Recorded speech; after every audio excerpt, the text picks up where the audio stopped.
है दोस्तों, कैसे आप सब लोग। दोस्तों बहुत दिनों बाद ये वीडियो मैं बना रहा हूँ और इस वीडियो में लाइन ट्रेनिंग से रिलेटेड जो भी क्वेश्चन है आपको वो सारे कवर करूँगा।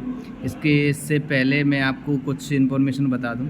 जैसा कि मैंने पहले भी आपसे बोला था, जुलाई में न्यू स्पेशल बैच आने वाले हैं, क्योंकि मैं ZRTI की अपडेट लेता रहता हूँ। और मैंने एक टीचर से भी बात की, उन्होंने भी मुझे 1 महीने पहले ही बता दिया था जुलाई में स्पेशल बैच आने वाले हैं। लेकिन आप सबको क्या है, प्रूफ चाहिए होता है, तो प्रूफ आपके सामने है, अब प्रूफ देने की आपको कोई ज़रूरत नहीं है। तो सबसे पहले मैं आपको बता दूं, 19 जुलाई से और 24 जुलाई से 2 ट्रेन मैनेजर के बैच बन गए। इसके बाद 27 जुलाई से 150 कैंडिडेट का बैच है, कॉमर्शियल का बैच। जनरली आप सबके मन में एक क्वेश्चन रहता है, CCTC का नया बैच कब बनेगा, सीनियर CCTC का कब बनेगा, CA का कब बनेगा। तो बैच अलग अलग नहीं बनते, बैच हमेशा कॉमर्शियल के नाम से बनते हैं। जो कॉमर्शियल डिपार्टमेंट होता है उनका बैच होता है, चाहे वो CCTC हो, चाहे सीनियर CCTC हो या CA का हो। क्योंकि सिलेबस भी सबका सेम है, ट्रेनिंग पे सब कुछ जो सारी क्लासेज एक साथ कैंडिडेट बैठ के पढ़ते हैं। और उनका बाकी आपके डिवीज़न पे ऊपर डिपेंड करता है। जब भी कॉमर्शियल का कोई बैच बनेगा तो वो CCTC को भेजते हैं या सीनियर CCTC को भेजते हैं। यहाँ पे भी आप देख सकते हो 56 दिल्ली से, अगर दिल्ली की बात करें, 56 कैंडिडेट CCTC की डिमांड है। तो ज़रूरी नहीं है वो 56 को ही भेजें CCTC को, हो सकता है कुछ सीनियर CCTC को भेज दें। यानी 56 कैंडिडेट की जगह है उनके पास ZRTI में ट्रेनिंग करवाने में। इस जगह के अंदर आपको CCTC भी भेज सकते हैं, सीनियर CCTC भी भेज सकते हो, राइट। तो ऐसा कुछ नहीं है, कम ज़्यादा भी हो सकते हैं इसमें। अगर अम्बाला डिवीज़न की बात करें, सीनियर CCTC 12 कैंडिडेट और सीनियर CCTC 53 कैंडिडेट। होता क्या है, डिवीज़न से एक डिमांड जाती है ZRTI के पास कि हमको इतनी कैपेसिटी चाहिए, इतनी बंदों की हमारी ट्रेनिंग करवानी है। तो उसके बाद वो उसके अगर एग्री होते हैं तो ठीक है, अदरवाइज़ अगर कम कैपेसिटी देते हैं तो कम कैंडिडेट का भी वापस डिवीज़न को इंफॉर्मेशन भेज दी जाती है कि आपने 100 कैंडिडेट की डिमांड की थी, लेकिन 80 की कैंडिडेट की ट्रेनिंग हम करवा सकते हैं, तो आप 80 को भेज दीजिए। यानी जो कि अगर ज़्यादा की कैंडिडेट की अगर डिमांड आप वो कर रहे हैं और उतनी कैंडिडेट की कैपेसिटी, वहाँ पे कैपेसिटी है ZRTI में। अगर 100 कैंडिडेट की डिमांड की अम्बाला डिवीज़न ने, सपोज़ करो सीनियर CCTC भेजने की, और वहाँ पे 100 की कैपेसिटी है, तो 100 के 100 पूरा आपको ZRTI मतलब जो प्रिंसिपल है वहाँ से आपको डिवीज़न में इंफॉर्मेशन भेज दी जाएगी। आप 100 कैंडिडेट को भेजिए, ज्वाइनिंग करवाओ और भेजो, ट्रेनिंग का डेट दे दी जाती है। तो नए बैच अब कब बनेंगे, सीनियर CCTC का ये क्वेश्चन आपका बना रहता है, या CCTC का। तो मैं आपको बता दूं, अब ये स्पेशल बैच आ गया, अगस्त में नहीं आएगा। अब सितंबर में डायरेक्ट जाके जो रेगुलर बैच बनना है कैलेंडर के अकॉर्डिंग, वही बैच बनेगा। और ना ही अभी नेक्स्ट महीने ट्रेन मैनेजर का कोई बैच आने वाला है, ठीक है। तो इससे पहले मैं आपको लाइन ट्रेनिंग पे बात करें, लाइन ट्रेनिंग के टॉपिक के ऊपर। तो सबसे पहले आपका एक क्वेश्चन रहता है, सैलरी कितनी मिलती है लाइन ट्रेनिंग पे। तो मैं आपको बता दूं, जो सैलरी आपकी जो ट्रेनिंग के टाइम मिलती है DA प्लस बेसिक, वही यहाँ पे लाइन ट्रेनिंग पे मिलेगी। तो आप समझ सकते हो जितना आपकी जो है उस हिसाब से मिलेगी। CCTC की बात करें तो CCTC में वही केस है, बेसिक प्लस सैलरी। तो लाइन ट्रेनिंग के टाइम भी वही मिलती है आपको। वर्किंग आवर्स क्या रहते हैं, आपके स्टेशन के ऊपर डिपेंड करता है वो आपको कितना ज़्यादा काम करवा रहे हैं। लाइन ट्रेनिंग में बेसिकली सीखना होता है। लाइन ट्रेनिंग का मतलब होता है जो भी जितने वर्क आप करोगे बाद में वो सीखना होता है। तो इतना पॉसिबल नहीं है 2-2 3-3 दिन में सब कुछ सीख जाओ, लेकिन फिर भी एक बेसिक आइडिया आपको करवा दिया जाता है डिपार्टमेंट से, आपको ये काम करना है। जब भी आपकी पोस्टिंग हो, जो काम अलॉट हो, बाद में आप अपने सीनियर से पूछते रहेंगे और सीखते रहेंगे। और ऐसा नहीं है कि आपको स्टेशन पे दे दिया जाए, कोई बड़ी जिम्मेदारी डायरेक्ट दे दी अगर आपको काम नहीं आता, ऐसा जनरली नहीं करते हैं। TT वर्क किसे दिया जाता है, कैसे मिलेगा, तो ये सबको क्वेश्चन बना रहता है। तो इस क्वेश्चन में 2-3 जो पॉसिबिलिटी हैं वो बनती हैं। एक तो होता है आपको स्टेशन पे जाओ और हर डिपार्टमेंट में मतलब एम्प्लॉयज़ की डिमांड हो, आपसे पूछ लिया जाए कि आपको कौन सा काम पसंद है, उसके अकॉर्डिंग दे दिया जाए।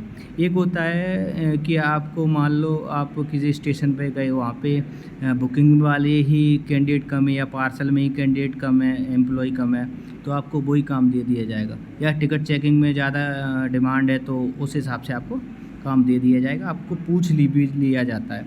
हो सकता है लेडीज़ हैं तो उनको अगर जनरली क्या होता है, उनको पसंद नहीं टिकट चेकिंग, उनको बैठने का काम, आराम वाला काम, मतलब ज़्यादा डिस्टर्बेंस या लड़ाई झगड़ा वाला पसंद नहीं होता है, क्योंकि पब्लिक डीलिंग में थोड़ा हेक्टिक हो जाती है, प्रॉब्लम हो जाती है, क्योंकि आपको EFT बनानी होती है, उनसे थोड़ा बहसबाजी हो जाती है।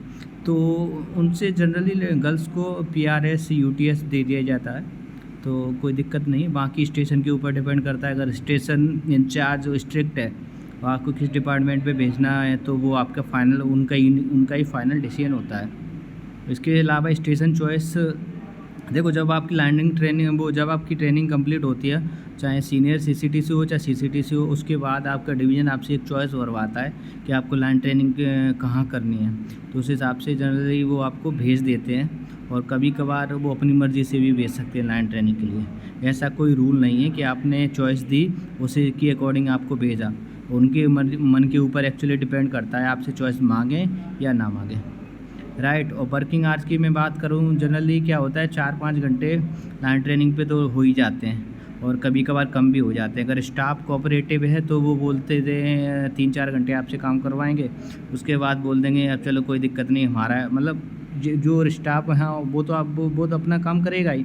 अगर आपको लगे कि आप कंफर्टेबल नहीं हो रहे यार, ये आपको मतलब ज़्यादा प्रॉब्लम हो रही है, तो आप सीनियर से बोल के जा सकते हो, रूम पे जा सकते हो, या जहाँ भी आप रहते हो वहाँ जा सकते हो, तो कोई दिक्कत है। बेसिकली लाइन ट्रेनिंग पे कोई ज़्यादा प्रॉब्लम वाली बात नहीं हो, आपको सीखना होता है। और हमारे जो हमको सब लोगों को कैंडिडेट हैं, कुछ फ्रेंड्स हैं इनको सहारनपुर मिला है, काफ़ी अच्छा स्टेशन है, स्टाफ कोऑपरेटिव है, काफ़ी कुछ सीखने को मिल रहा है। सब मतलब उनकी क्यूरियोसिटी है कि सब कुछ सीखना है, और सब सीख रहे हैं मज़े से, कोई दिक्कत वाली बात नहीं है। बेसिकली लाइन ट्रेनिंग में अगर आप थोड़ा मेहनत भी करोगे तो आपके लिए फ़ायदेमंद है, क्योंकि जो रिस्पॉन्सिबिलिटी आपको बाद में कोई सिखाने वाला बहुत ही कम होते हैं। लाइन ट्रेनिंग में अभी टाइम भी होता है, रिस्पॉन्सिबिलिटी कुछ ज़्यादा होती नहीं है, और सब कुछ सीखने का टाइम होता है, तो इस मोमेंट पे आप सीख लो तो वही ज़्यादा सही रहेगा। तो सबसे पहले मैं बता दूँ, लाइन ट्रेनिंग में जब भी आप जाते हो तो फर्स्ट डे आपको एक लेटर लिखना होता है SS के रिगार्डिंग। SS मतलब स्टेशन सुपरिटेंडेंट को एक लेटर लिखना होता है, जिसमें बताना होता है अपनी जॉब के बारे में। जैसे इस लेटर में आप देख सकते हो कि इसमें सब्जेक्ट क्या लिया है, लाइन ट्रेनिंग के संबंध में रिपोर्ट करने है, तो इसमें हिंदी है, इंग्लिश में भी आप लिख सकते हो। अपने हैंड रिटन से अपने हाथ से एक लेटर लिखो। इसमें ये मेंशन करना होता है कि हम इस डिवीज़न से आए, हमने एग्ज़ाम क्लियर किया है, इस डिवीज़न से आए, उन्होंने मुझे स्टेशन अलॉट किया है। मान लो आपको कटरा स्टेशन अलॉट कर दिया, या सहारनपुर या दिल्ली, तो आप बता सकते हो मुझे न्यू दिल्ली अलॉट किया गया है, प्लीज़ मुझे लाइन ट्रेनिंग करवाएं, और उसको मतलब लाइन ट्रेनिंग करवाने के लिए मेरा प्रार्थना पत्र जो रिक्वेस्ट है वो स्वीकार करें। डेट डालनी होती है, राइट साइड में भवदीप यानी ओबीडियंट होता है ना, तो उसके नीचे अपना नाम और अपनी पोस्ट, आधार कार्ड नंबर अपना, ये सब होता है। Aadhaar card as a ID use होता है। इसके अलावा अपना पता आप डाल के एक देना होता है। तो बाकी सारी कैंडिडेट भी आपके साथ जाते हैं, तो दिक्कत वाली बात नहीं है। आपको आता भी नहीं, किसी से भी देख के भर सकते, पूछ सकते, कोई दिक्कत वाली बात नहीं है, क्योंकि ग्रुप तो जाता ही है साथ में। तो आप देख सकते हो किस तरह से एक आपके डिवीज़न से बना दिया जा सकता। जैसे दिल्ली डिवीज़न वालों का मैं दिखाऊँ, आनंद विहार ANBT मतलब आनंद विहार जो टर्मिनल है, तो उसमें कुछ सीनियर CCTC कैंडिडेट को भेजा गया था, मेरे फ्रेंड्स हैं, तो उनको 9 दिन आप देख सकते हैं, 9 दिन बुकिंग पे पहले ही बना देते हैं अप्रॉक्स कि कितने दिन आपको किस ऑफिस में काम करना है। तो 9 दिन बुकिंग में, रिजर्वेशन में 3 दिन, पार्सल में 3 दिन, तो इन सब की आप देख सकते हो 12 और 9 कितने हो, 21 डेज़ की इनकी जो ट्रेनिंग है वो करवाई जा रही है। ट्रेनिंग का टाइम बढ़ भी सकता है, कम भी हो सकता है, अगर रेट जब तक नहीं आए तो सॉरी, तो एक्स्ट्रा डे आपको ज़्यादा ट्रेनिंग भी करवाई जा सकती है, जब तक रेट तक का वेट कर दे। रेट आने के बाद फिर वो डिवीज़न वाले बहुत फास्ट काम करते हैं, आपको फास्ट कोई ना कोई स्टेशन अलॉट करके वहाँ भेज देंगे। एक क्वेश्चन आपके मन में, PRS में भी ट्रेनिंग होती है? जी हाँ, 5 मतलब जो है उसमें ट्रेनिंग जनरली करवाते हैं, चाहे PRS हो या रिजर्वेशन वाला, UTS हो, जनरल जो टिकट होते हैं उसमें, parcel, goods and ticket checking, जो 5 आपके डिपार्टमेंट ऑफिस हैं, तो उसमें काम करवा सकते हैं। इसी के साथ इंक्वायरी में भी आपको बिठा सकते हैं। इसमें ट्रेन्स के बारे में बताना होता है, कौन सी ट्रेन कहाँ कितने बजे आएगी और कहाँ जा रही है, कितने बजे इस प्लेटफॉर्म पे आएगी, ये सब उस पर बताना होता है इंक्वायरी में। कितने दिन की लाइन ट्रेनिंग होती है?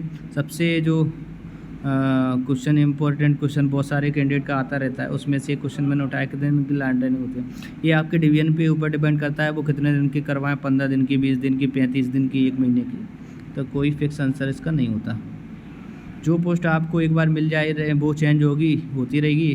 तो जी हाँ, आपके स्टेशन के ऊपर डिपेंड करता है आपको उससे कौन सा काम करवाएं, या आपको काम को स्विच भी कर सकते हैं, चेंज भी कर सकते हैं, कोई दिक्कत वाली बात है। क्योंकि जो पोस्ट ही इसीलिए बनाई गई है, सारे डिपार्टमेंट को मर्ज कर दिया है, तो ताकि ज़रूरत पड़ने पर आपको काम दूसरा करवाया जा सके।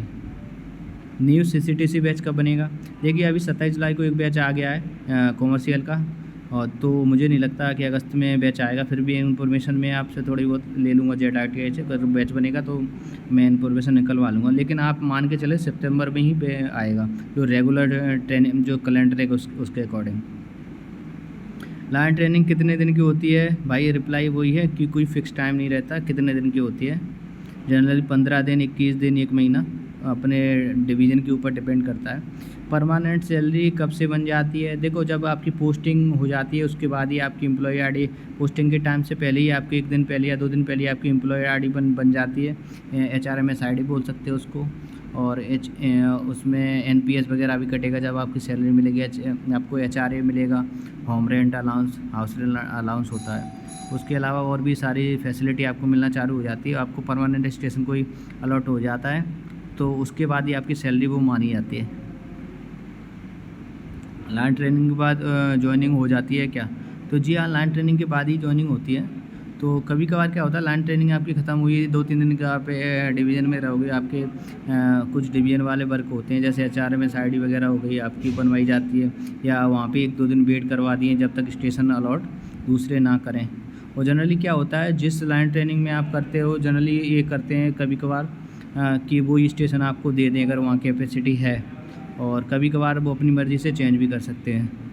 ठीक है, तो लाइन ट्रेनिंग जहाँ कर रहे ज़रूरी नहीं वो स्टेशन आपको मिले। और भी कोई इन्फॉर्मेशन आपको चाहिए तो कमेंट कर सकते हैं। वीडियो देखने के लिए धन्यवाद। ऑल द बेस्ट, आपका दिन